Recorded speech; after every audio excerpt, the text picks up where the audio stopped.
All right. All right. Thank you very much. So yeah, this is indeed a treat for a session. This is a special session that RSS introduced 3 years ago. And it's the practice at RSS now to give a Test of Time award to a paper or group of papers that appeared at RSS at least 10 years ago. And so it's my great pleasure to announce that the Test of Time award today goes to this pair of papers, Incremental Sampling-Based Algorithms for Optimal Motion Planning, that appeared at RSS in 2010, and the follow-on paper, Sampling-Based Algorithms for Optimal Motion Planning, that appeared in a special issue of IJRR shortly thereafter. The authors of these two papers are Sertac Karaman and Emilio Frazzoli. And let me read out the formal citation for the award. The award is given for the first formal asymptotic analysis of the quality of stochastic sampling-based path planning algorithms and the introduction of new, provably asymptotically optimal algorithms, PRM star and RRT star, in wide use today. So please join me in congratulating Sertac and Emilio on this prize.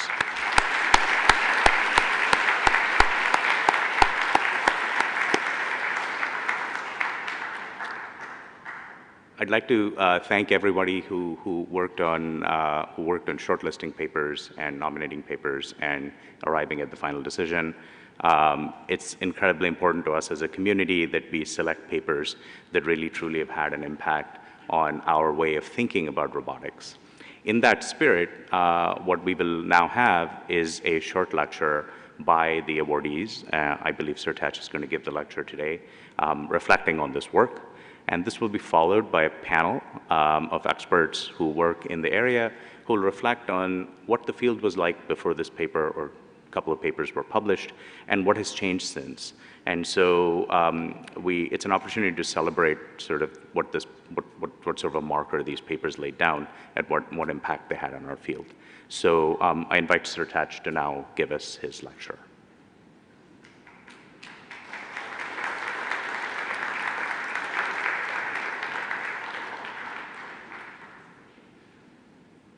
Okay, thank you so much, Gaurav. I tried to share my screen, and I hope that's visible and people are hearing me okay.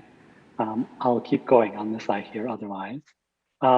So I'd like to first say that we're just incredibly excited, honored, and humbled for this award. We thank the community for seeing value in this work and giving the award to us. Again, extremely excited, honored, and humbled.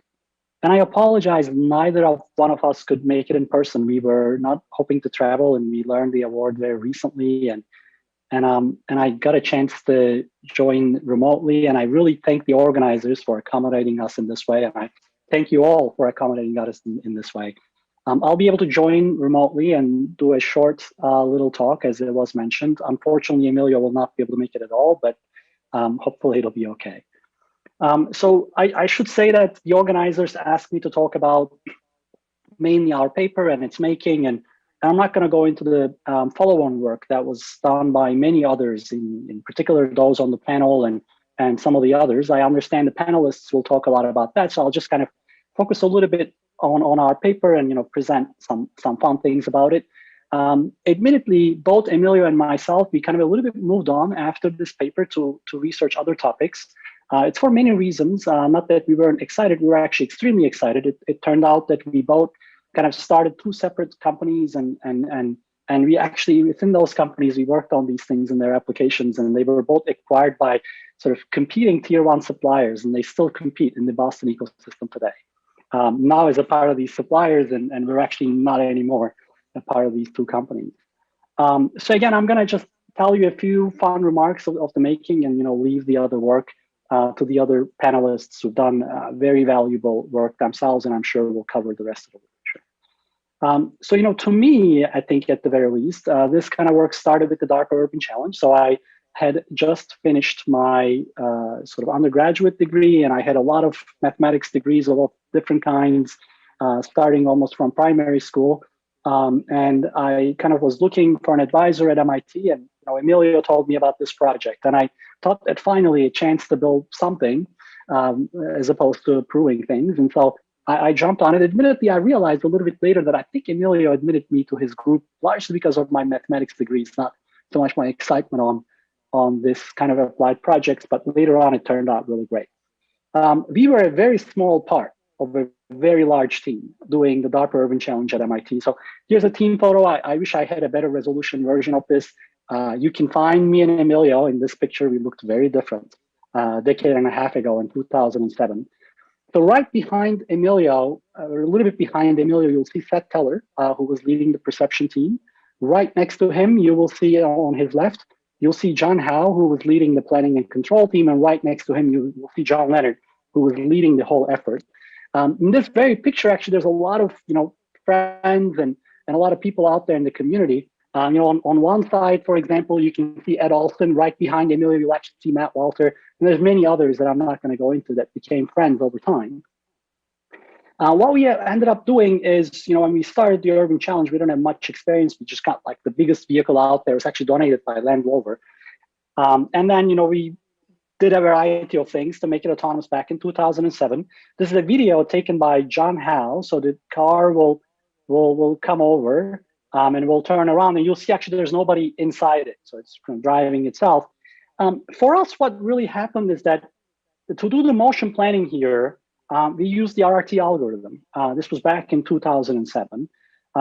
So here you're seeing the RRT algorithm execute a parking maneuver. On top, you'll see the left, center, and right camera views.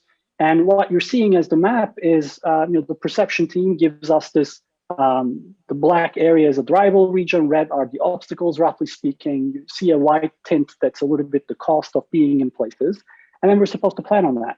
And so you've seen the vehicle is just parked, and now it's going to unpark and go to another location. And the kind of the hairy thing that you're seeing is the RRT trajectories. And so it's planning to go back up a little bit and go forward and go to this location. So it was kind of a bit of an eye-opener for us that we could build an algorithm. Admittedly, we had to put a lot of tricks into it, and I personally haven't even worked on the main variables of the RRT algorithm, except just kind of debugging it slightly on this particular project. But it was a kind of an eye opener that you could build one algorithm and get a lot out of it. In fact, it came out actually in one of the examples. So here's an example that we came up in the Urban Challenge. I hope it's streaming fine. We come to a four-way stop. So we come and stop at an intersection. We came first. Another robot, which I'm not going to name, comes up a little later. It's stopping too. Now it's our turn to go. Admittedly, we wait a little bit, but we then generate our trajectories as expected. And so we're going, and that robot starts to move all of a sudden and cuts us off. And the fact that we're using an RRT algorithm here, we have a whole bunch of paths in our tree. We're always thinking about how we can come to sort of a safe stop. And so we actually end up stopping on time, turning around and collecting ourselves and completing the turn, even though we got cut off.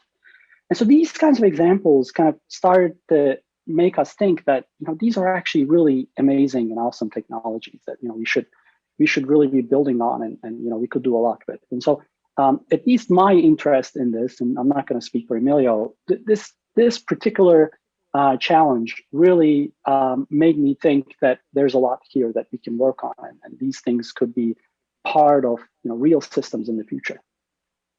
Overall in the race, we did pretty okay. We got into a couple minor incidents, but otherwise the vehicle performed just fine. As I said earlier, the motion planning was just a part of it, and frankly, myself and Emilio were a very small part of the whole motion planning team.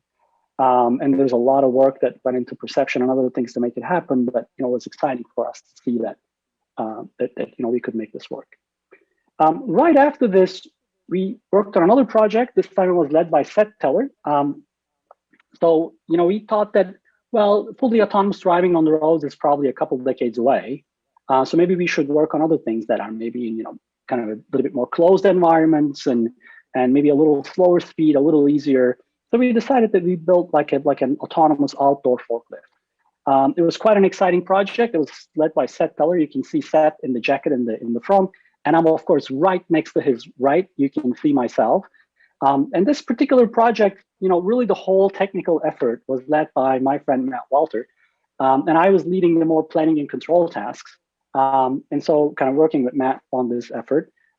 We had the whole planning algorithm in the Urban Challenge, so we thought that we just take that and bring it here, and it's a very similar vehicle. There's some subtleties, but it should work fine, right?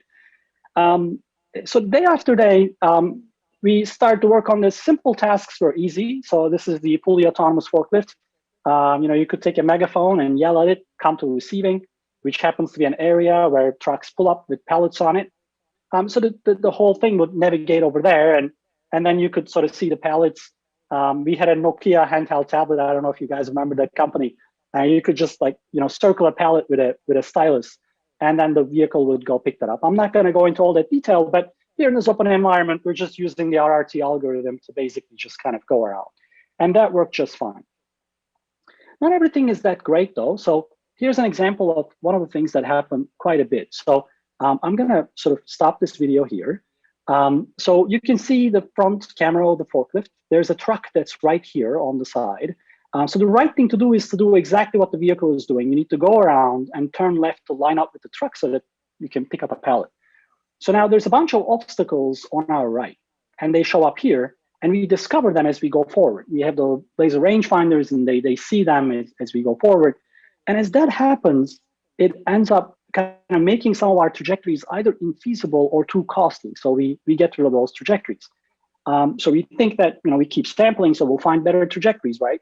But what happens is that we find this trajectory, which doesn't look that optimal, but it's a feasible trajectory. I mean, there's nothing wrong with it in terms of feasibility. It just does a weird loop and lines up with the truck. Unfortunately, once we find this trajectory, it's very difficult for the algorithm to explore other options in different homotopy classes. It seems like it just finds this and it traps itself unless you trash the whole tree and rebuild it. It seemed like it's very difficult to find these examples. So now we've engineered a lot of sampling methods, then we've engineered kind of ways of deleting parts of the tree and rebuilding, but really couldn't find much efficient things. To me, they were working fine. I don't know. It seemed like, as I was telling you, I was working with Matt Walter at the time. I think it was fine by Matt also, but not fine by Seth so much. And so we would constantly get emails like this from Seth Teller, it'd say, thank you guys, looks really great. What an awesome work. And except, why does that go that kind of drive forward and turn right? It's just for an unknown reason. Why does it do that? So in some ways, he just kind of kept pushing us to look for a reason. I think this a little bit motivated us to then, so this project went on from 2008 to 2010. So near 2009, it motivated us to look at, so what are some of the fundamental reasons that these kinds of things are happening? So now I should say that algorithms like RRT and PRM, they're actually excellent algorithms. Their designers envisioned them for a solution to a problem where you're looking for a feasible path. The goal isn't to find an optimal path at all. And they're actually extremely good at finding a feasible path. But then the kind of proof we have in the paper shows that they're so good in some ways that if you keep sampling and if you keep running these algorithms, you will not see better paths emerge. In some ways, they're so good at exploring the environment that they kind of trap themselves very quickly, in particular for the RRT, that you will not see better paths kind of emerge out of this. So in some ways, the designers of these algorithms envisioned them to actually find the path quickly. It was kind of a little bit our mistake to think that we're just going to keep running them and get better paths along the way. And as we're looking at sort of, proofs to either kind of make little subtle changes to make it converge to an optimal solution, or maybe even prove that it's not optimal, as we're looking at that, we discovered this whole literature of random graphs. So let me tell you a little bit about this, the kind of things that we ended up seeing that I think were known actually to some of the people in robotics, but maybe not so much publicized or so much kind of maybe investigated. So here's a very simple model, as simple as it goes. You have n vertices, and each possible edge, there's n square edges, including the self edges. Each possible edge is present with probability p. It is completely abstract. There's no topology. These vertices aren't lying on some green space or anything like that. Vertices exist, and you connect them with probability p. And here is a result that is stated very simply. It is quite difficult to prove, actually. But it turns out that this graph includes a unique giant component. Giant component meaning the component has a fraction of all the edges, a constant fraction of all the edges, when the connection probability is greater than 1 over n. And there's no giant component whatsoever. So there's no component that has some fraction of the edges. All components are very small, and they get vanishingly small as n goes to infinity when p is less than 1 over n. This change, there are two remarks here. This change is very sudden. So if it's a little bit over 1 over n, in almost all cases, when n is reasonably large, in almost all cases, you end up seeing the unique giant connected component. It's one component like that. And if it's just a little bit less, in almost all cases, you just don't see it. And there's similar results for connectivity also. If it turns out that p is actually larger than log n over n, which is not that much larger than 1 over n, but if it's larger than log n over n, you get that you connect to all the vertices if n is large enough.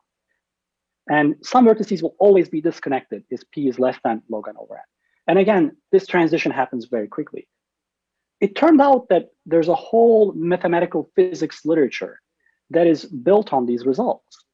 This particular phase transitions, it turns out that they actually describe certain kinds of physical phenomena that exists, and mathematicians have studied these models to death in some degree. So this is not exactly what we were working on, but we quickly realized that there's models that are very similar to ours, studied by mathematical physicists who are completely unaware of sampling-based motion planning. And we maybe know of them a little bit, but haven't quite investigated to depth what they can offer. So here is a model. This model was studied for a long time, actually, well before 2003, but I'm going to cite one book by Roger Penrose that was published in 2003. The book is called Random Geometric Graphs. So you have n vertices sampled in a Euclidean space. So this could be like a d-dimensional hypercube. And each vertex is connected all others within a distance r. So you can imagine there's a ball of radius r, and if it's within that ball, you connect to that vertex, right? So I'm going to state these a little bit more precisely. There's some stochasticity in the process, but what turns out is that there's some sort of a critical threshold called at lambda c. And if the volume of your ball is greater than lambda c over n, you get a giant component almost surely as n goes to infinity. This means that as n goes to infinity, no matter how unlucky you get with your sampling, as long as you're a little bit larger than that continuum calculation threshold, you get a giant connected graph. And this is an if and only if statement. So if you're a little bit less than that, then you get no giant connected graph. Seeing these, we just started simulating these things, and it's just fascinating. You can make that just a tiny bit larger, and you almost always get it with even just 100 vertices. And you can make it a little bit less, and you get it with most of the time, again, with 100 vertices. If you have thousands of vertices, like we always have in most of the motion planning problems, you're almost guaranteed.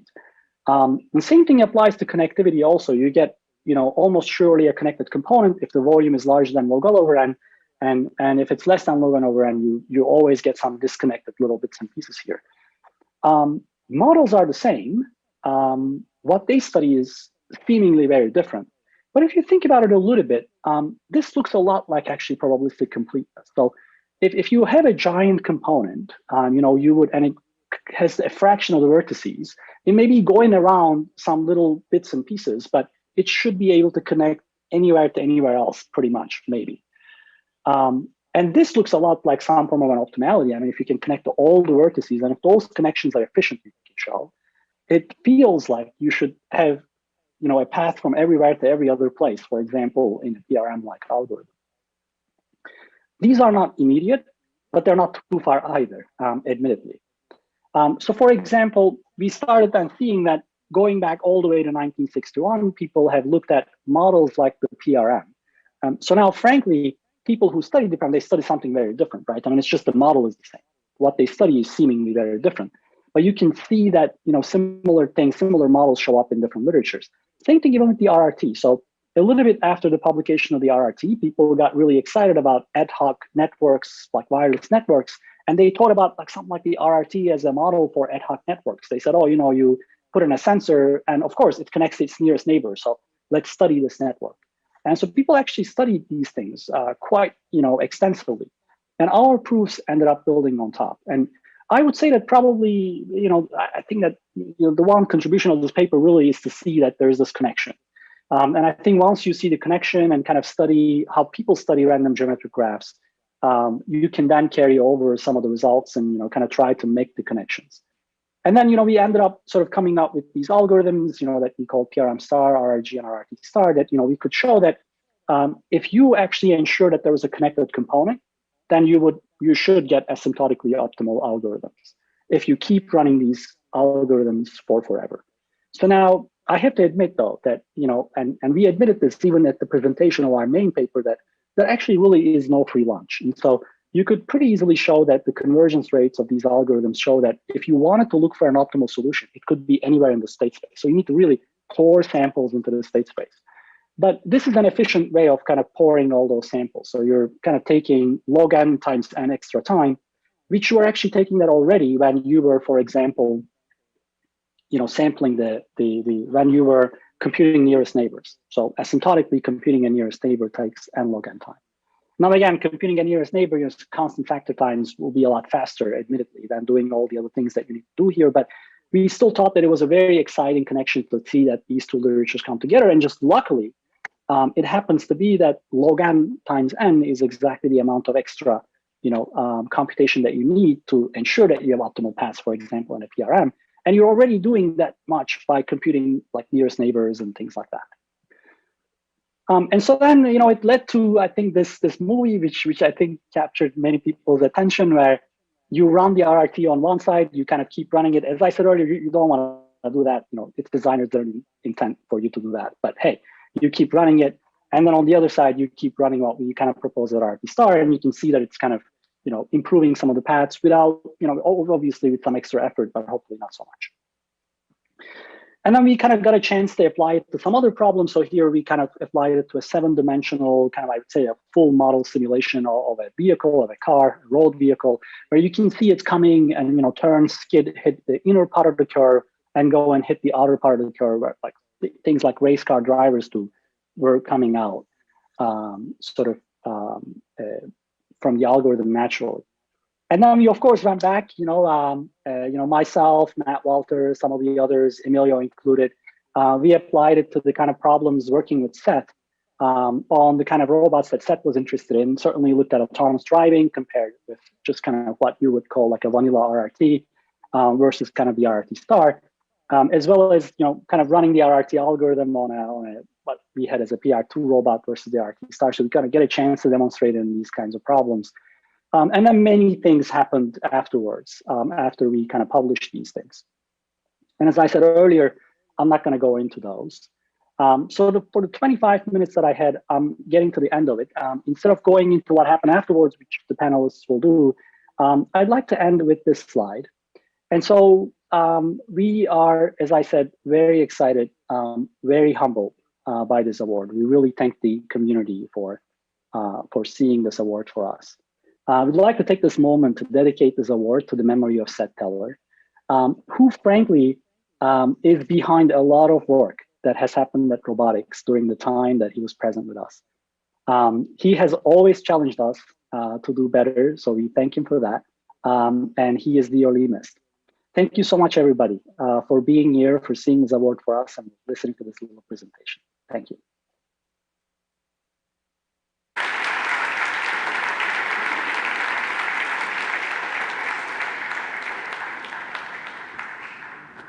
Thank you so much, Sertac, for a absolutely wonderful lecture. And thank you so much for connecting us not only to the origins of the work, some of its history, but more importantly, perhaps some of the people who were instrumental in making this work come together. So we're really deeply appreciative for an absolutely wonderful talk. So what I'd like to do now is to invite the panelists to come join us on stage. And so Kostas, Dan, and Kris. And so what we'll do is we'll have the panel, I think the panel would probably like to begin by making a presentation, if I'm not mistaken. So maybe we'll have the panel sort of begin with the presentation. I think Kostas is going to lead us off, and maybe the others are going to jump in as appropriate. I'll step away and have the panel kind of have their say. And then if we have time at the end, I know we have a hard stop at 12:15, but if we have time at the end, maybe we can have some questions as well. Right? So Kostas, it's all yours. Let me see if I can connect first. They have mic. On this, actually. I want to use this. Okay, let me change the link. Do you guys want another?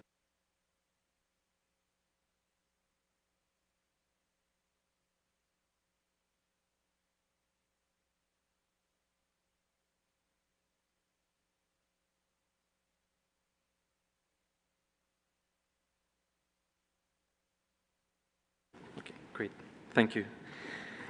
Yeah, let me give you a little bit some reflections on Sertac's and Emilio's work from the perspective of someone that was working in the sampling-based community around the time that their paper came out. And this line of work on sampling-based algorithms, started in the mid to late 90s with the introduction of the PRM and the RRT, which led in the beginning in a lot of analysis work of trying to understand the properties of these methods and the underlying motion planning challenges that focused on the feasibility, right, and the properties that people were aiming for were probabilistic or resolution completeness. And there was a lot of excitement, and then these methods were applied in interesting domains. At the same time, during, from 2000 to 2010, I think the vast majority of work actually focused on more heuristic approaches and tools for practical efficiency. I think every research group in the area had their favorite way of sampling nodes and their favorite way of connecting strategies that were kind of engineered approaches that perhaps were useful for some of the applications. There were some, some efforts on generating better quality paths, but let me use a quote from one of the top groups in the area at the time, from Mark Overmars's group, from one of their papers, that said, connecting every configuration on something like a probabilistic roadmap to all of its neighbors results in the best graph and thus the shortest path. But the price to pay for the increased running time is huge. And this shows, that we didn't have yet an understanding for the conditions and the requirements for optimality, and also that, there was the expectation that this is a computationally expensive problem. And, from the practitioner's point of view, you may have seen this comic from the PhD comic. Jorge, he visited Willow Garage in the late 2000s, and, he saw the PR2. PR2 is a robot that was using sampling-based algorithms, and, he made this snarky, a comment, his path planning may be suboptimal, but it's got flair. And one reason I think that he did that is because he visually observed the suboptimality of the methods that were deployed at the time. But then in 2010 at RSS, I had the pleasure of being in the audience in Zaragoza and listened to Sertac's talk. We learned some things, as Sertac pointed out. We learned the minimum computational effort needed for sampling-based planners to asymptotically converge to optimal paths under some mild assumptions and reasonable assumptions. And we did gain those insights and the connection between this literature and the random geometric graphs and percolation theory, which I think it's good to understand when things work and when they don't work. And I think from the practitioner's point of view, it's good to know that now the more computational effort you're spending into your problem, if you have these methods that are asymptotically optimal, you're getting the benefit that the better solution you're going to acquire out of them. But at the same time, as Sertac pointed out, there is no free lunch.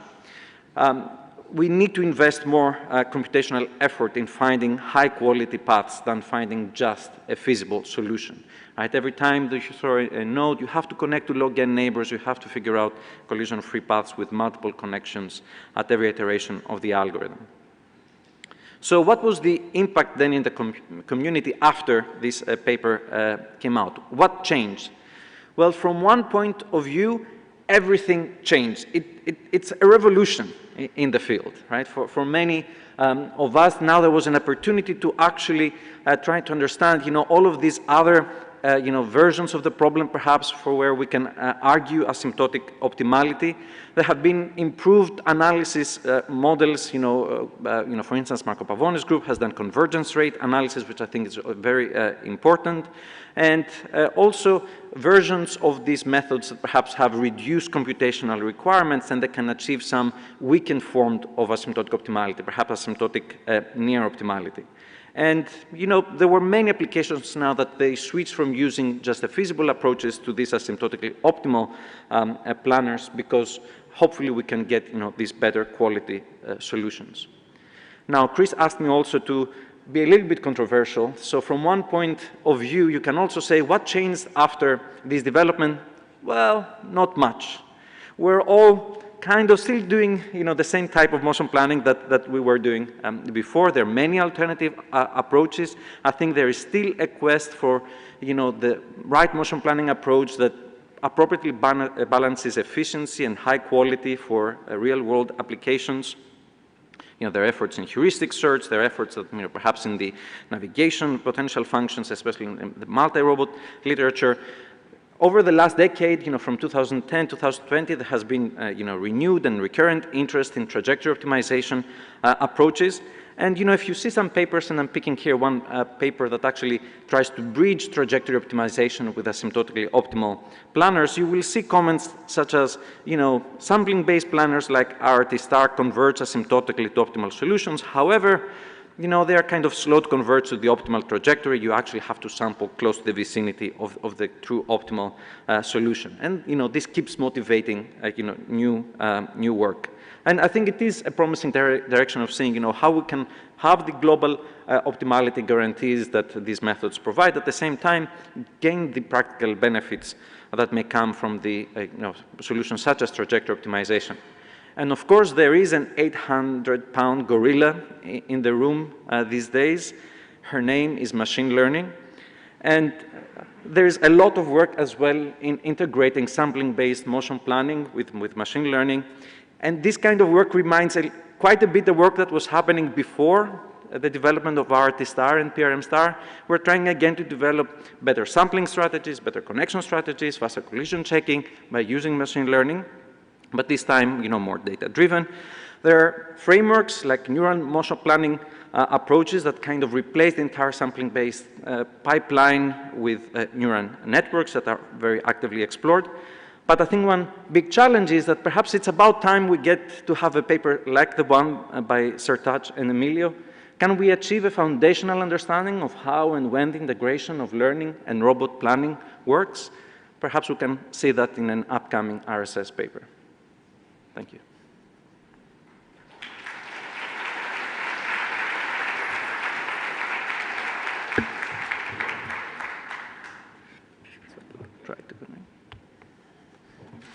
Okay, so I just wanted to say that I thought that this paper was remarkable in a number of ways, not just in the impact it's had on our field, but the journal version especially was remarkable because of its exceptional length. It was 76 pages, and yeah, I feel sorry for those reviewers. But really, one of the other sides of the coin that we haven't really seen, well, I guess we've discussed it from more of the sampling-based motion planning side of things, but I think there was a palpable realization that these sampling-based motion planners had problems with optimality. And we started also seeing around the same time folks working on trajectory optimization-based approaches, the CHOMP work by Chitta et al. There's some work by John Schulman on TrajOpt. There's work by Murin Kobalarov on cross-entropy motion planning, where they're like, hey, we need to optimize paths. And so they kept reinventing sort of trajectory optimization, and then everyone from the sampling-based planning community was kind of poo-pooing that, well, these are local optimization methods, you have no guarantees, et cetera. And they had no answer for how to actually get high-quality paths. And this paper was the first one where we really felt like there is an answer. It also showed us that the right thing to look at if you're looking for both practical performance as well as guarantees is this idea of asymptotic optimality. You want to eventually approach the optimal path. You could look at, for example, these plots of time versus cost, and you want that to quickly approach the optimal path cost. And that gave us the right kind of frame for looking at performance of all these different planners, and essentially unified us to kind of realize the importance of this quantity of asymptotic optimality. One other thing I wanted to mention, I wanted to echo what Kostas said. I think we were also in a stage where there were hundreds of papers being published every year on different types of sampling strategies or connection strategies for sampling-based planners, and it seemed like we were kind of floundering. We had a lot of different, approaches and new methods coming out with new acronyms and so on. What does that sound like learning. You know, we're in a stage where we needed some consolidation. We needed something to kind of unify our way of looking at the world, and I think this paper actually really did that. Hopefully, again, as Kostas said, we'll find something like that for learning and motion planning or learning in robotics more broadly. This paper had really sound theoretical guarantees. So there's a lot of you who are very excited about building methods, and so we see this kind of rapid fire kind of methods after methods after methods, new methods coming out. But when you have a more foundational paper that has something to say theoretically, and these papers are, you know, both practical but also extremely theoretical. Most of those 76 pages of that journal paper are proofs. Some of you don't like to work on proofs, but proofs are extremely important for our field. They're touchstones. If you prove something about a problem that people care about, it's a significant thing, much more significant than another method that, you know, your group can work on and nobody else can use it, and so on. So I encourage you all to think more theoretically about your work, and you know, this is an inspiring piece of work for that. One final thing I'll say is that, you know, I wasn't aware of this Overmars paper that had that comment about how, you know, adding more connections will lead to better quality paths. When I was a grad student in like 2007 or something like that, also working on sampling-based planning, I had this thought, well, what if you kept, you know, adding more connections to your roadmap? And 15 minutes later, it was like, yeah, you'd probably approach the optimal path. Yeah, it would be probably pretty expensive. And when this thing came out a few years later, man, I just kicked myself. I'm like, you know, I should have, you know, investigated this further, right? So yeah, I'm jealous. But you know, they really did a great job on investigating this little, you know, question that was kind of bothering people. Like they identified this question that was sort of bothersome. You can even see the history of it, right? You know, something is weird, right? So if you're a grad student here and you have a feeling that something is weird, push on it, because you're going to come up with something. And if that weirdness is, if you're feeling that weirdness, probably everybody else is too. And I guess I'll leave it at that and pass it on to Danny. I have a problem. I'm the fourth speaker in this session, and I have to go again through the same history. But I want to do it from a somewhat more personal, subjective perspective. You know that the PRM paper was by Lydia Kawraki and Jean-Claude Latomme then at Stanford, and by Mark Overmars and Peter Schweska from Utrecht. I was then in the 90s at Latomme's group. Latomme was Kris's advisor. Later, Lydia was Kostas' advisor. And you probably know their name, but Mark Overmars, that was already mentioned here, was a very important computational geometer. He was one of the founding founders of geometry. And while at Stanford, I visited him in Utrecht, and he was excited like a small child, showing me this trivial motion planning problem with 2 degrees of freedom, where he adds dots on the screen and connects them by line segments and solve the problem. And I understood that something is going on, and I refused to get excited. And I was wondering to myself, what happened to all those smart people? What is this silly game that they are all playing? Of course, this was juvenile arrogance. And slowly, it turned out that there is a new tool that can solve motion planning problems that were not solved before. Still very limited, typically simple problems, no guarantee whatsoever. You don't know if the program will stop after split second and give you a solution. It can run for 5 days. You don't get a solution, and you don't know whether there is a solution or not. Anyhow, there was something going on here with no proof, and then comes Steve Laval, and as he testifies, on his way back home from work, he dedicated 5 minutes to this problem and came up with RRT, the 5 minutes that brought him world fame. Again, something big happened, because many problems that were not solved by PRM were now solvable efficiently. But there was this problem that you could get horrible solutions. And I had a hobby with some of my students to produce bad solutions with RRT. You can take a problem, move a point in three-dimensional space among polygonal obstacles, and you easily get a path that is 150 times the shortest path as a solution from RRT, and without difficulty, with significant probability. So again, something was happening, very big thing was happening. Many problems were solvable, but things were missing. And I'm skipping hundreds, as Kris said, hundreds of planners and important contributions and hundreds of acronyms.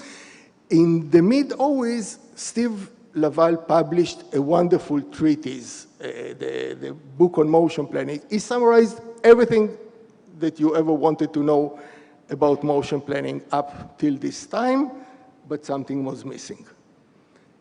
Enter Sertac Karaman and Emilio Frazzoli, and really the motion planning world and the robotics world has changed forever. Suddenly, there was this tool that is well-founded, gives you a direction what to do in practice. You know, it was already mentioned that the star in RRT star is computationally very heavy. But at least if you are willing to invest the time, you are heading in the good, optimal direction. And of course, there is this beautiful connection that they made with the vast and deep literature on a random geometric graph. One cannot overestimate the contribution and the revolution that the paper that we are celebrating today made in the field. I do want to look ahead and say that something strange happened with the robotics community. We want practical solution, and you may know that in the 80s there were some seminal papers by Schwartz and Sharir on the piano movers problem, and John Kenny later came up with a more efficient solution to the general motion planning problem. And I jumped from that about 35, 40 years to the paper by Karaman and Frazzoli. And what happened in this, the robotics community substituted one asymptotic analysis with a different asymptotic analysis. In the 80s, it was the crucial parameter was the complexity of the robot and the environment. And in Karaman and Frazzoli, it's the number of samples. But asymptotic analysis can be misleading. It sweeps a lot of important practical factors under the rug. Now, some people may tell you that motion planning is a solved problem. I think this is a grave mistake. We can handle simple, often non-trivial cases. But there are many hard, relevant robot motion planning problems where we do not have a clue. We are completely in the dark there. And I want to appeal to the younger researcher in the audience for action. And my hope is that in the future, eventually, one of you will get the Test of Time Award for making substantive contribution to motion planning. Thank you.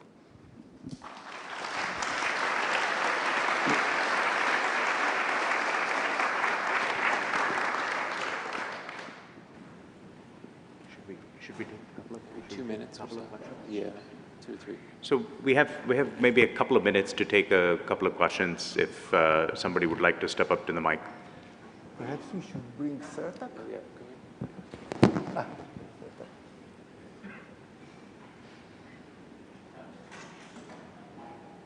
You don't necessarily have to have an idea for a test of time award-winning paper.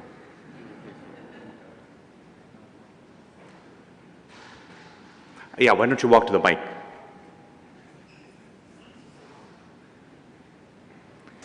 Sertac, I hope you can hear us as well. Yes, I hear you all. Awesome.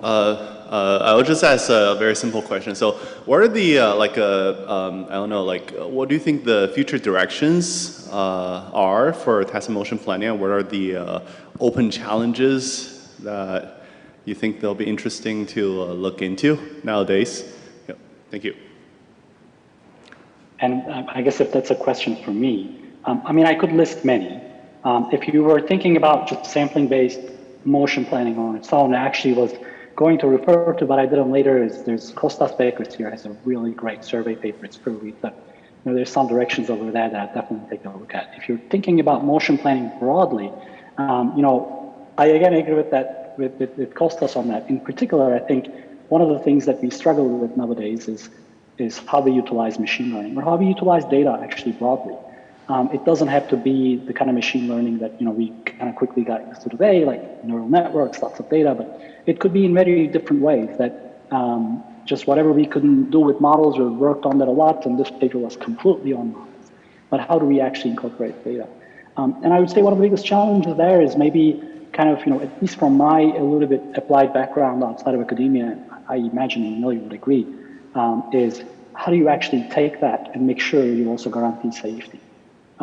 Just being safe in some ways is not enough. You also need to know that you're safe, which ends up being a very important challenge. I could list many, but maybe I'll stop here, and if any of the panelists would like to take, I could leave that to them. Thank you. Maybe we'll take one or two more. So if the next person would like to step up. Hey, I just wondered if you could comment on the impact of these ideas in industry. Full disclosure, I work for real time sometimes. Thanks. Okay, that was that. I mean, I cannot see who's in the audience, but I think that was definitely So what I was kind of thinking is that I think that for at least what happened to how we perceive things is, I mean, a lot of the things that we found in the paper ended up being more like insights. And so we ended up taking those insights and utilizing them to build, what we thought would be efficient algorithms that would, for example, be useful in self-driving vehicles. I think we implemented in some ways bits and pieces of these algorithms, but the way at least I see it is that it ended up changing our thinking a little bit. It's not that we dropped completely, finding good sampling strategies, or dropped completely, repairing the tree in different ways, but we thought that there's some other, foundational things we can change in the algorithms and get to, solutions that we expect from these vehicles, but at the same time do it very efficient. And so in some ways, I think for me at the very least, it was a bit of an insight and change in thinking, as opposed to, okay, so we took this algorithm and put it there and boom, it works. And we've been very successful commercially. I don't think that exactly is what happened. But I do think that for me, at least, was very valuable in kind of changing our thinking. Awesome. Please, go ahead. Cool. Thank you. This is a really interesting discussion. I wanted to ask a little bit more historically. So a lot of you are talking about the context in which this paper could arise and make a big contribution, talking about the Urban Challenge team, and also about a context of a lot of different papers. And I was wondering if you could reflect more specifically on what about the environment helps a contribution like this become possible, and also for now, are there things that we can learn from this process that we can bring into the current community? Yeah, okay, so I guess, it's another question for me. So that's a good question, but, here is, I think, maybe what happened on our end, both for myself and Emilio. I think we had a solid preparation to do theoretical work, even before I'd say for me starting graduate school, and I think Emilio is no different. And I think we also had a passion for, really the application. I mean, we wanted to get our hands dirty, and maybe them together was a little bit better, so we could we could sort of, see things and try to improve. And I wouldn't also underestimate, our colleagues, as I said earlier, who really didn't take simple answers and kind of, waved hands and moved on, and they really kind of pushed us to really do things well. And maybe it was a bit of a combination in that way. But I would say that, I really appreciate, the panel and the audience for the award and their words. But to be very frank, as many of the people mentioned, I mean, ideas like these I think, were in people's minds ultimately. And I think if you go back and, maybe if you talk to people like who were mentioned here, Latombe or Overmars, maybe they would have even known about sort of this literature. But ultimately, there's a little bit of maybe kind of really going in there, going in depth, and actually kind of carrying it forward and trying to exploit all the little bits and pieces. Like as people say sometimes, idea is like the 5%, and there's the 95% of the work, and we kind of got a chance to maybe do that at that time. All right, so I think we'll unfortunately have to stop here. I know there are a couple more questions. I'm sorry we can't take them. Once again, let's please give Sertac a hand and also thank our panelists. Thank you so much.